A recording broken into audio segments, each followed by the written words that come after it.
إن الحمد لله نحمده ونستعينه ونستغفره ونعوذ بالله من شرور أنفسنا ومن سيئات أعمالنا من يهدي الله فلا مضل له ومن يضلل فلا هادي له وأشهد أن لا إله إلا الله وحده لا شريك له وأشهد أن محمدا عبده ورسوله يا أيها الذين آمنوا اتقوا الله حق تقاته ولا تموتن إلا وأنتم مسلمون يا أيها الناس اتقوا ربكم الذي خلقكم من نفس واحدة وخلق منها زوجها وبث منهما رجالا كثيرا ونساء واتقوا الله الذي تساءلون به والأرحام إن الله كان عليكم رقيبا يا أيها الذين آمنوا اتقوا الله وقولوا قولا سديدا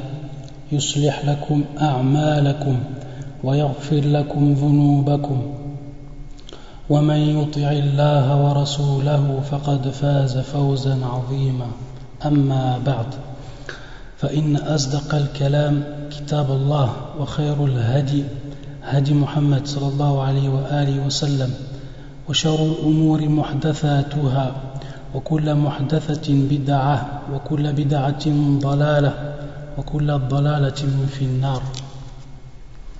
إخوة الكرام السلام عليكم ورحمة الله وبركاته. Donc aujourd'hui, Inch'Allah, nous allons étudier le troisième hadith. Nous allons étudier le troisième hadith du livre intitulé Bahjat Qulub al-Abrar wa Qurratu Uyun al-Akhyar fi Sharhi Jawami' al-Akhbar li Cheikh al-Allama Abdurrahman ibn Nasir al-Sa'di rahimahullah ta'ala. فيقول الشيخ رحمه الله تعالى الحديث الثالث عن تميم الداري رضي الله عنه قال قال رسول الله صلى الله عليه وآله وسلم الدين النصيحة الدين النصيحة الدين النصيحة قالوا لمن يا رسول الله قال لله ولكتابه ولرسوله ولأئمة المسلمين وعامتهم رواه Muslim. Donc la traduction du hadith que nous cite le cheikh et qui est un hadith qui est rapporté par Muslim en son authentique est le suivant. Le prophète sallallahu alayhi wa sallam dit: la religion est conseil, la religion est conseil, la religion est conseil. Pour qui, ô prophète?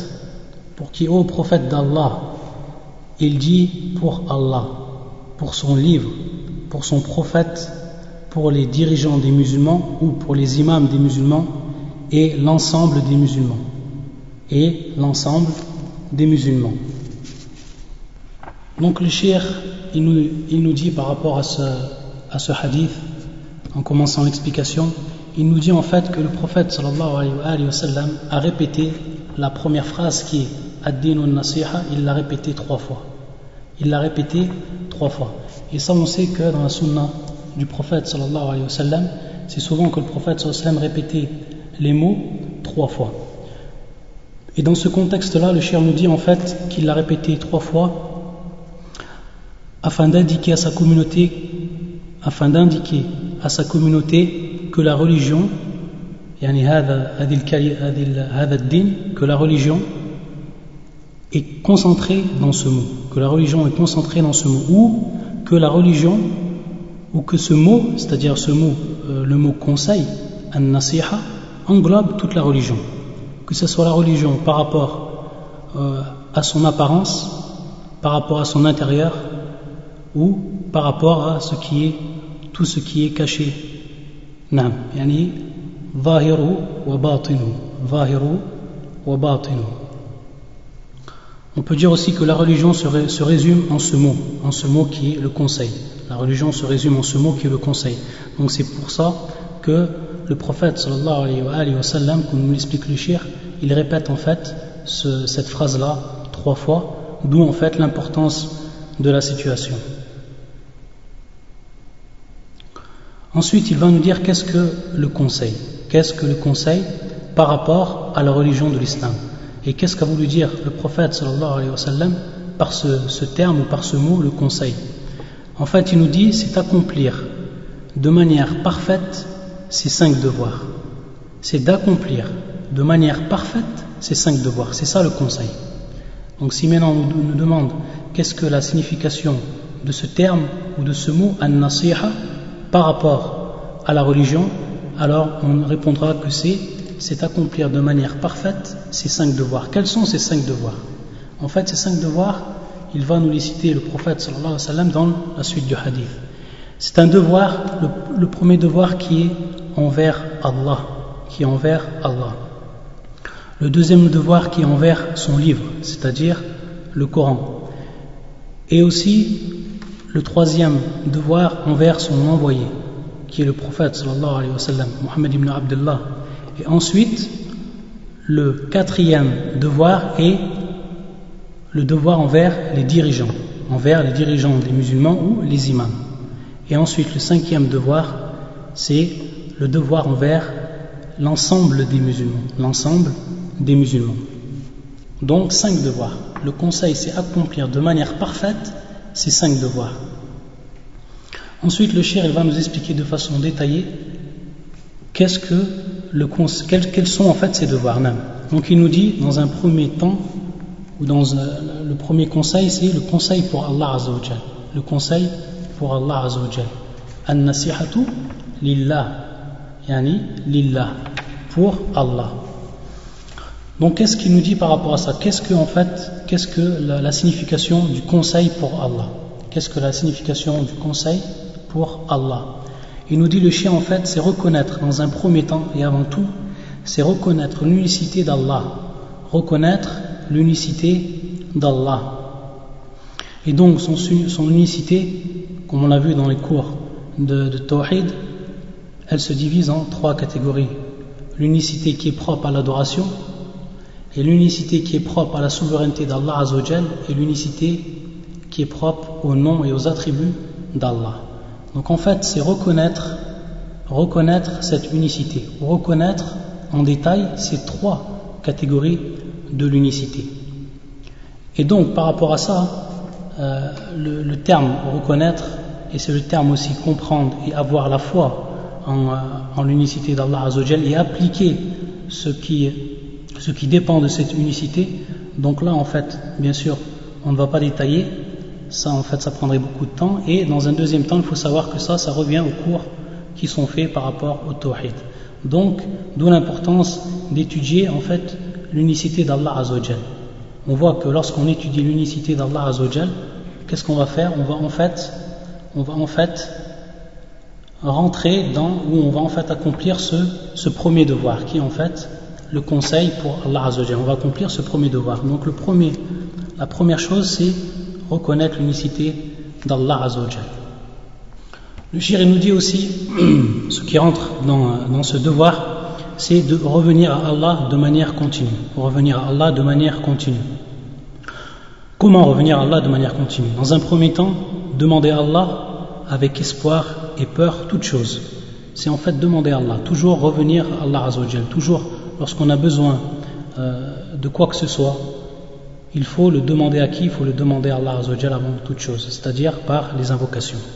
Que ce soit avec espoir, on demande ces choses-là avec espoir. Et on demande aussi, comme il nous dit le cheikh, on le demande aussi avec peur, c'est-à-dire rahbatan wa raghbatan.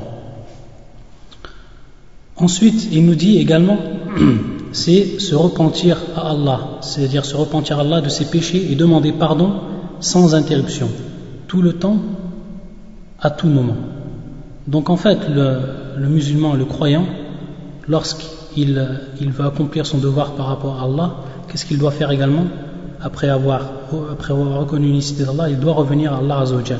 C'est-à-dire donc demander à Allah Azza wa Jal avec espoir et peur, et dans un deuxième temps, se repentir à Allah Azza wa Jal de ses péchés. Et ça de le faire de façon continue. Se repentir tout le temps à Allah Azza wa Jal de ses péchés, qu'ils soient en fait grands ou qu'ils soient petits.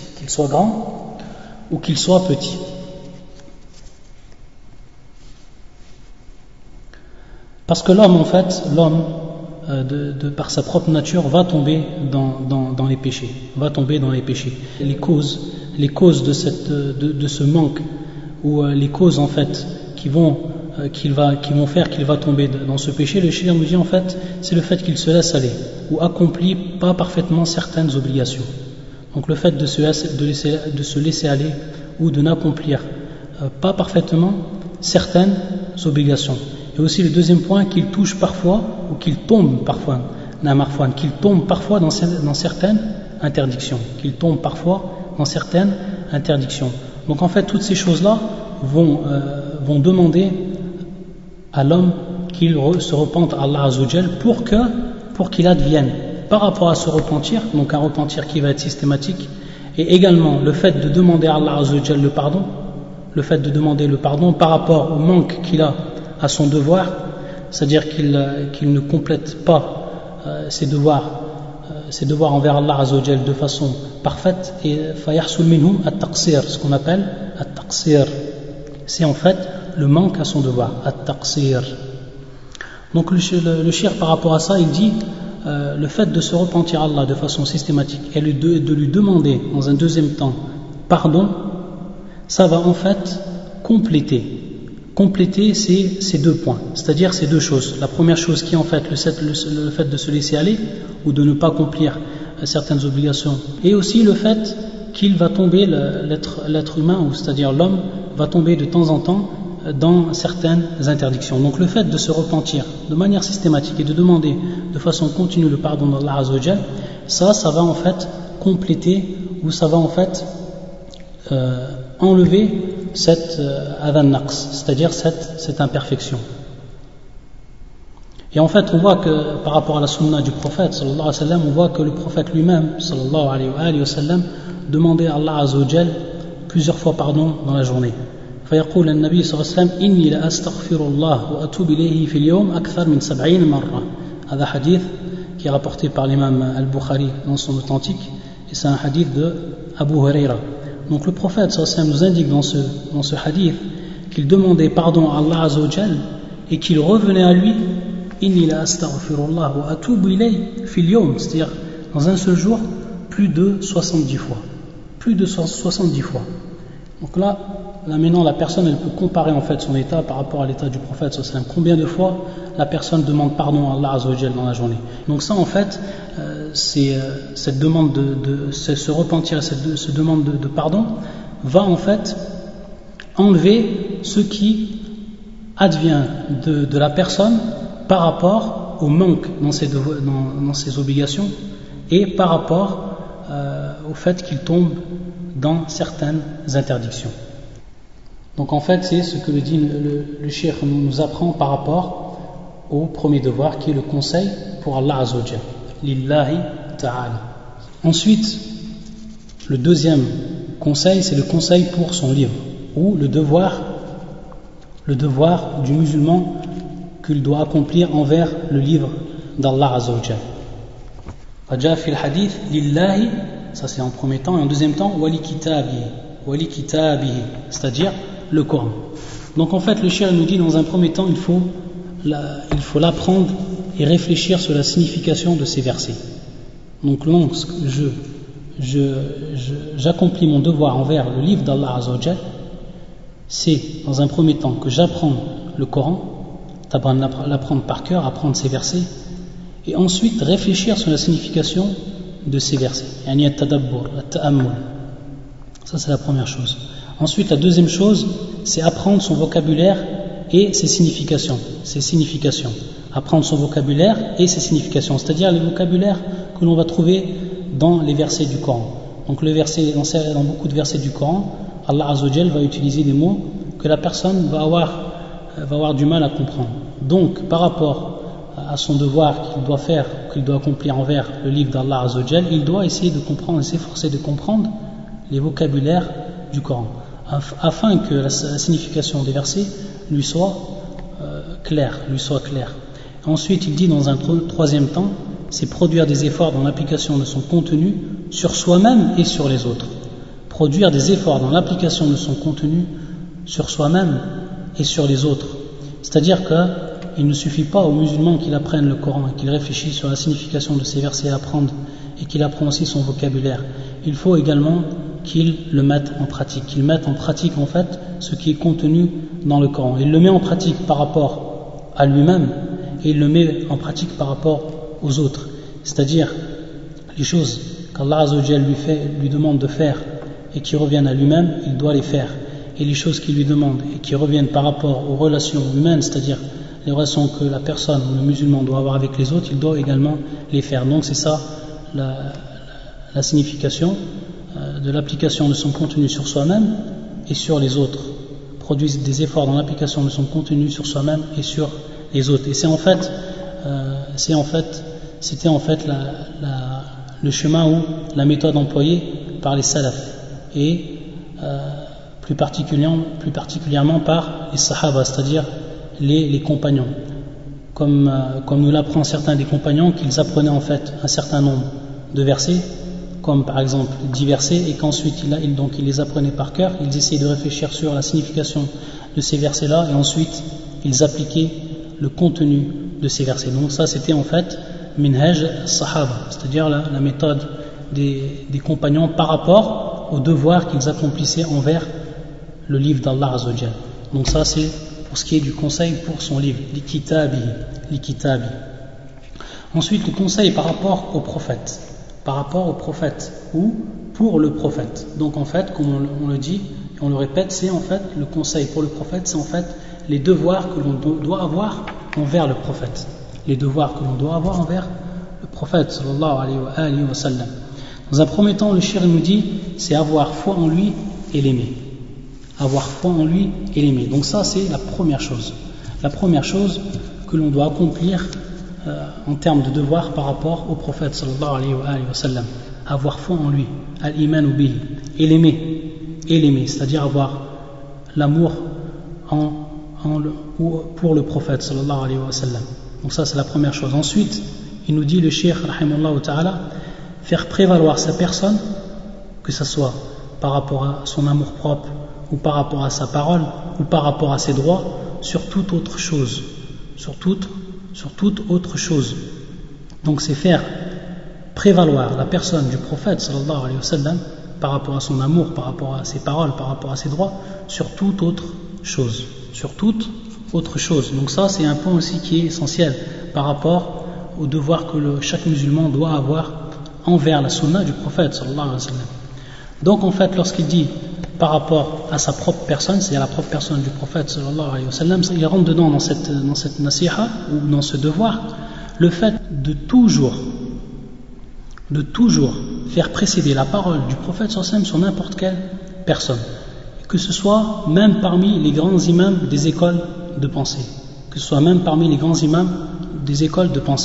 et ça en fait c'est la méthodologie qu'ont employée as-salaf, c'est-à-dire qu'ils ne mettaient jamais en contradiction une parole du prophète sallallahu alayhi wa sallam avec une parole d'un autre que lui, que ce soit un compagnon, que ce soit un tabi'in ou que ce soit atba'a tabi'in, ou qu'il fasse partie, comme on le dit ici, des imams des écoles de pensée, comme les quatre écoles de pensée ou les 4 imams des écoles de pensée, comme tout le monde connaît.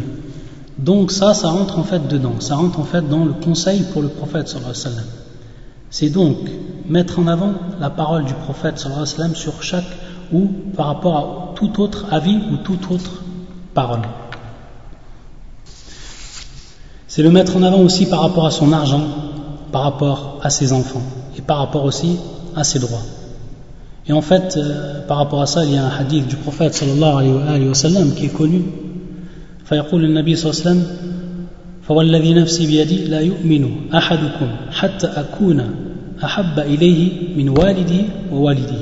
C'est-à-dire que le prophète sallallahu alayhi wa sallam nous enseigne que la personne ne croit pas tant qu'elle n'aime pas le prophète sallallahu alayhi wa sallam plus que ses parents et plus que ses enfants. Donc là on voit en fait que par rapport à l'amour, on doit faire précéder l'amour du prophète sallallahu alayhi wa sallam sur toute autre chose, même ce qui nous est le plus cher. Et comme dans l'exemple que le prophète sallallahu alayhi wa sallam nous donne par rapport à ses parents et par rapport à ses enfants. C'est aussi le suivre, comme le dit le cheikh, rahimahullah ta'ala, c'est le suivre dans tout ce qui concerne les bases de la religion ainsi que les branches de cette religion, c'est-à-dire al-usul wal-furu'a. Al-usul wal-furu'a. Donc, le musulman, pour qu'il soit sincère envers son accomplissement par rapport au devoir envers le prophète sallallahu alayhi wa sallam, qu'est-ce qu'il doit faire? Il doit suivre le prophète sallallahu alayhi wa sallam dans toutes les bases de la religion, tout ce qui est en relation avec les bases de la religion et tout ce qui est en relation avec les branches de cette religion, al-usul wal-furu'a. Et il nous dit aussi, et ça c'est un point essentiel également, c'est s'efforcer de suivre sa sunna, que ça soit yani zahiran, de manière ou sous un aspect extérieur, ou batinan, sous un aspect qui est, on va dire, intérieur, caché. C'est-à-dire qu'on doit s'efforcer de suivre cette sunna sous tous les aspects. Et ça c'est un point essentiel par rapport à tamassuk bi sunna, c'est-à-dire par rapport au fait de s'accrocher à la sunna. Et ça rentre en fait dans le devoir que l'on doit avoir envers le prophète sallallahu alayhi wa sallam, que l'on doit accomplir envers le prophète sallallahu alayhi wa sallam. Donc ça rentre dans le conseil pour le prophète sallallahu alayhi wa sallam. Et ensuite, le cheikh nous dit donner la victoire à sa religion. C'est aussi donner la victoire à sa religion. Et ça en fait, lorsque le cheikh rahimahullah le cite en dernière partie, pourquoi? Parce que la personne, si elle n'accomplit pas les choses qui ont précédé, si la personne n'aime pas le prophète plus que soi-même, et plus que ses parents, plus que ses enfants, et si elle ne fait pas prévaloir la personne du prophète sallallahu alayhi wa sallam quant à ses paroles, quant à son amour, quant à ses droits sur toute autre chose, et qu'elle ne suit pas la sunna du prophète sallallahu alayhi wa sallam comme il se doit, comment va-t-elle en fait prétendre à donner la victoire à sa religion? Comment va-t-elle prétendre à donner la victoire à la religion du prophète sallallahu alayhi wa sallam? Donc, avant d'avoir l'intention de donner la victoire à sa religion et de faire toute chose dans sa possibilité pour donner la victoire à sa religion, il faut, dans un premier temps, aimer le prophète sallallahu alayhi wa sallam, avoir foi en lui et le faire prévaloir de par sa personne sur n'importe quelle autre personne et pratiquer sa sunna. Et comme le dit le shir, il a pratiqué que ce soit en extérieur ou que ce soit en intérieur, c'est-à-dire la sunna qui est considérée comme extérieure et la sunna qui est considérée comme intérieure. Ya Rasuli. Ensuite, il nous dit, le prophète sallallahu alayhi wa sallam, wali a'immatil muslimin, c'est-à-dire le conseil pour les dirigeants ou pour les imams, ceux en fait qui dirigent les musulmans. Donc en fait, comme il dit le cheikh rahimahullah ta'ala, ce sont les gouvernements des musulmans, que ce soit un imam ou bien que ce soit un émir ou bien que ce soit un juge, al-qadi, yani tous ceux qui possèdent un pouvoir ou qui possèdent une autorité, le musulman, pour accomplir le devoir envers ces gens-là, il doit en fait, et c'est là que le cheikh en fait va nous expliquer, il doit dans un premier temps avoir la croyance de leur autorité. Donc le fait d'obéir aux imams des musulmans ou au gouvernement des musulmans, ça fait partie aussi, ça rentre en fait dans la croyance, comme nous dit le cheikh.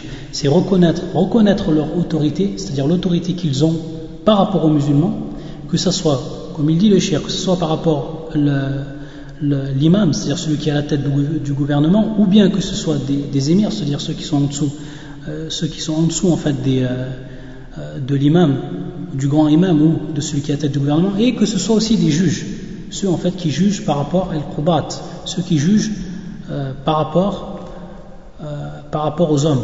Donc il nous dit, nous devons croire en leur autorité. Ça c'est la première chose qui rentre dans le conseil pour les dirigeants, c'est croire en leur autorité. Donc c'est une question de croyance. Ensuite il nous dit, c'est les écouter et leur obéir. C'est-à-dire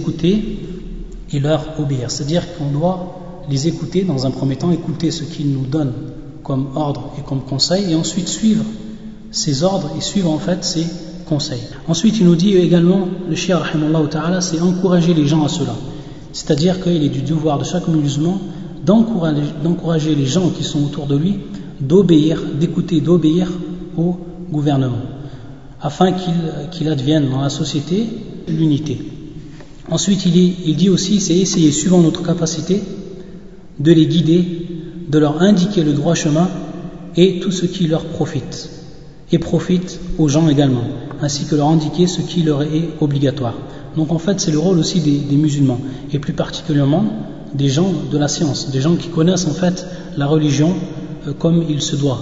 Donc ce qui est obligatoire par rapport à eux, et ce qui fait même ce qui rentre dans leur conseil, c'est-à-dire le devoir que l'on doit accomplir par rapport aux dirigeants, c'est en fait leur indiquer le droit chemin, leur indiquer le droit chemin avec science, et les encourager à suivre ce droit chemin, et donc leur indiquer également tout ce qui est obligatoire envers eux, c'est-à-dire tout ce qui est obligatoire envers, tout ce qui leur est obligatoire envers Allah Azza wa Jal et envers ses serviteurs, les serviteurs d'Allah Azza wa Jal, c'est-à-dire les hommes.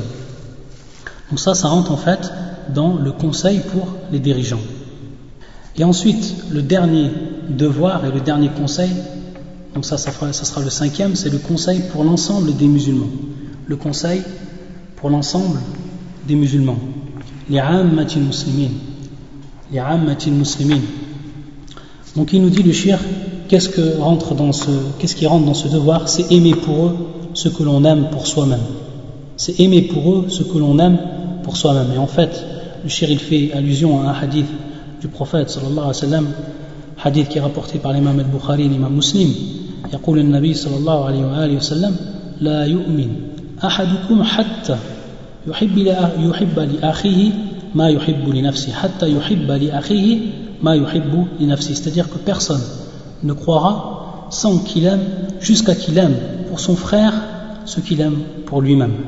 Donc ça en fait, ça fait partie du conseil que l'on doit avoir par rapport à l'ensemble des musulmans, ou le devoir que l'on doit avoir et que l'on doit accomplir par rapport aux musulmans, à l'ensemble des musulmans. Aimer pour eux ce que l'on aime pour soi-même, et donc détester pour eux ce que l'on déteste pour soi-même. Et il doit également, suivant sa capacité, concrétiser cela. Car, comme il nous dit le shir, si tu aimes une personne, si une personne est chère à tes yeux, que ce soit par exemple ton enfant, ou que ce soit par exemple tes parents, ou que ce soit un ami proche que tu aimes sincèrement, si cette personne tu l'aimes réellement, qu'est-ce que tu vas faire? Tu vas essayer de concrétiser en fait cette aide, c'est-à-dire tu vas essayer de concrétiser, c'est-à-dire lui donner ce que toi tu aimes pour toi-même, et essayer de l'écarter de ce que toi tu détestes pour toi-même. Donc ça rentre en fait dans le conseil pour l'ensemble des musulmans. Et ensuite le shir, il nous dit à la fin de l'explication de ce hadith, il dit en fait que ces quelques mots que le prophète sallallahu alayhi wa sallam nous a dit, donc jawami' al-kalim, il ne faut pas oublier qu'on est toujours dans des hadiths dont le prophète sallallahu alayhi wa sallam nous a dit, et qui en fait comportent peu de mots mais qui veulent dire beaucoup de significations, qui englobent en fait des significations qui sont vastes. Et c'est ça en fait, comme on l'avait expliqué précédemment, ce qu'on appelle jawami' al-kalim.